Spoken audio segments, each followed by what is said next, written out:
इस दुनिया में बस दो ही ऐसे जगह है जहाँ जाने से मैं जितना हो सके दूर रहना चाहता हूँ, और वो दो जगह बंद अंधेरा कमरा और हॉस्पिटल है। क्योंकि मुझे ऐसे बंद जगहों से काफ़ी अजीब सा लगने लगता है। ऐसा लगता है जैसे मेरी सांसें अटक रही हो। आप उसे क्लॉस्ट्रोफोबिया भी कह सकते हैं। और हॉस्पिटल से मैं इसलिए दूर रहना चाहता हूँ क्योंकि मुझे लगता है जैसे वहाँ कुछ तो अजीब सा है जो मुझे अपने आप ही हॉस्पिटल से दूर रखना चाहता है। शायद वहाँ के बीमार लाचार लोग जिनकी तकलीफ मुझसे देखी नहीं जाती, या फिर वहाँ पे मरने वाले लोग जिसके बारे में सोच सोच के ही मैं बीमार सा होने लगता हूँ। अब जो भी हो, चलिए मैं आपको वो घटना सुनाता हूँ जो मैंने हॉस्पिटल में एक्सपीरियंस किया था। ये बात तब की है जब मैं 12-13 साल का था, जब हमारी एक फैमिली फ्रेंड मीना आंटी को हॉस्पिटल जाना था। तो अकेले होने के वजह से वो मुझे अपने साथ हॉस्पिटल ले गई। दरअसल वो माँ बनने वाली थी और रूटीन चेकअप के लिए वो मुंबई के सबसे बड़े और पुराने हॉस्पिटल में गई। अब आप ये बोलोगे कि जब मुझे हॉस्पिटल से फोबिया था तो मैं उनके साथ गया ही क्यों। एक्चुअली उस वक्त घर पर कोई भी नहीं था और उन आंटी के हस्बैंड न जाने उन्हें छोड़कर कहाँ चले गए थे। तो ना चाहते हुए भी मैं उनके साथ चला गया। हॉस्पिटल तक हमारा सफ़र काफ़ी लंबा और थकान से भरा था। फिर हम हॉस्पिटल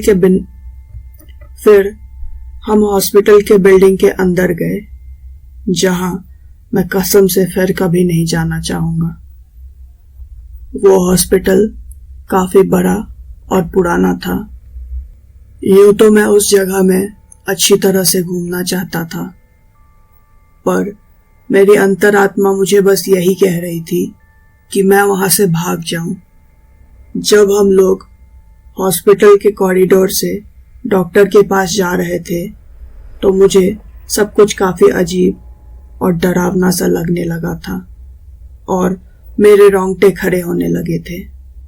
वो फीलिंग ऐसी थी जैसे कोई अनदेखा सा मुझे देख रहा हो, या फिर मैं किसी भयानक चीज को देखने वाला हूँ।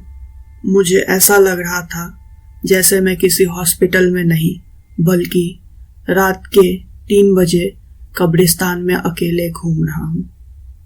इसलिए मैं चुपचाप सीधा देखते हुए आगे जा रहा था, इस डर से कि कहीं मैं कुछ देख ना लूं। लेकिन हाँ, मेरे हाथ में मेरी माँ का दिया हुआ एक ब्रेसलेट था जो वो वैष्णो देवी से लेकर आई थी, जो मुझे वहाँ मौजूद चीज़ों को मेरे पास आने से दूर रखती। हॉस्पिटल के कॉरिडोर में नर्सेस और वार्ड बॉय के अलावा भी काफ़ी लोग मौजूद थे, जिसके वजह से वहाँ काफ़ी भीड़ थी। हमें वहाँ से रिसेप्शन तक पहुँचना था और तब तक चलते चलते मैंने आंटी से कहा, क्या यहाँ हमेशा इतनी ही भीड़ रहती है? जिस पर आंटी ने मुझे काफ़ी अजीब तरह से देखा और उनके चेहरे से ऐसा लग रहा था जैसे वो काफ़ी डरी हुई हो। पता नहीं मैंने वैसे ऐसा क्या कह दिया था जिससे वो काफ़ी जल्दबाजी करने लगी। खैर, जो भी हो, आंटी मुझे रिसेप्शन तक ले गई।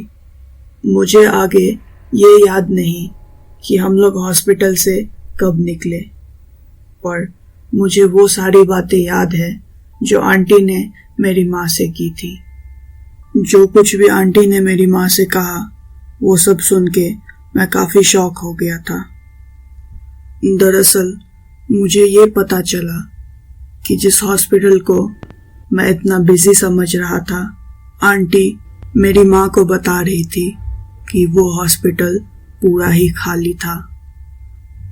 वहाँ कहीं कोई भी नहीं था और ना ही वहाँ कोई वार्ड्स या रूम था जहाँ से कि पेशेंट्स वहाँ से आते जाते, और नर्सेस तो वहाँ थी ही नहीं।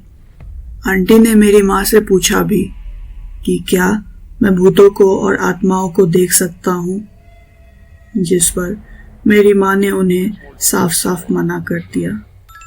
मेरी माँ नहीं चाहती थी कि मेरे फैमिली और मेरे इस गुण को बाहर के लोग जाने और इसके बारे में तरह तरह की बातें बनाए।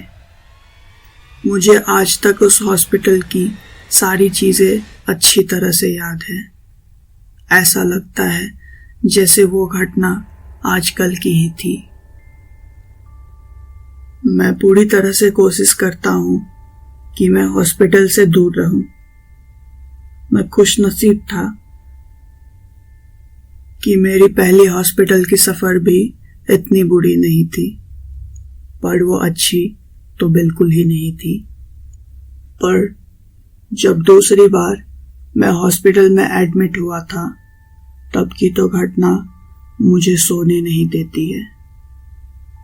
अगर आप इस स्टोरी की नेक्स्ट पार्ट सुनना चाहते हो तो कमेंट करो। 50 कमेंट होते ही नेक्स्ट एपिसोड आ जाएगी। मुझे उम्मीद है आपको ये कहानी पसंद आई होगी। अब यहाँ तक आ ही गए हो तो सब्सक्राइब, शेयर, लाइक और सब कुछ करके जाना। तब तक के लिए मिलते हैं अगली कहानी में।